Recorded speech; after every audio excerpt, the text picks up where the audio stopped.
This Saturday, changes are coming to workplaces throughout Arizona. The second prong of Prop 206 will take effect, mandating new paid sick leave rules. The first prong that raised minimum wage went into effect at the start of the year.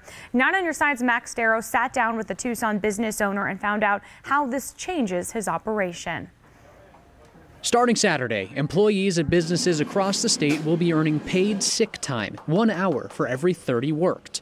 That's up to 40 hours or 5 standard work days for companies with 15 plus employees, and up to 24 hours or 3 standard work days for those with less than 15 employees. Rocco DeGrazia is the owner of Rocco's Little Chicago Pizzeria. He currently has a sick time system in place that he prefers and wouldn't change it if he didn't have to. It's not that different, but, you know, on a worst case scenario basis, it would have cost me about half as much a year as this one would. However, he says he's ready for the change. That's the new reality, and I'm dealing with it. Robert Medler at the Tucson Metro Chamber says things could get tricky for some businesses. If you're the standard kind of, 40 hours a week, Monday through Friday, the 8 to 5, it's easy.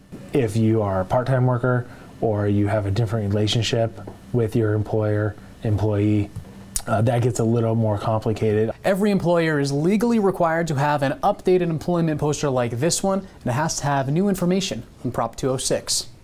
Big picture, 30,000-foot legalese of complying with Prop 206 is on that poster. And whether the businesses like it or not, the voters said yes, and the change is mandatory. The time for speaking out against it, if you had an opinion, was prior to the vote. Now it's the law, so you have to do what you have to do. It's the law in Arizona starting Saturday. Businesses need to comply.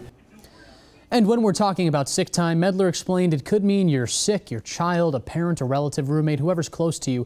The goal is to guarantee workers to have time to take care of themselves and their families. Okay, this could be confusing for some people. What should they do if they have questions as soon as this takes effect? Well, Medler said he does anticipate some confusion, and he says for employees at least, if they have any questions, they think they're not getting what they are supposed to be getting, his best advice is just to go to the person in charge of their payroll. Okay, thank you so much, Max.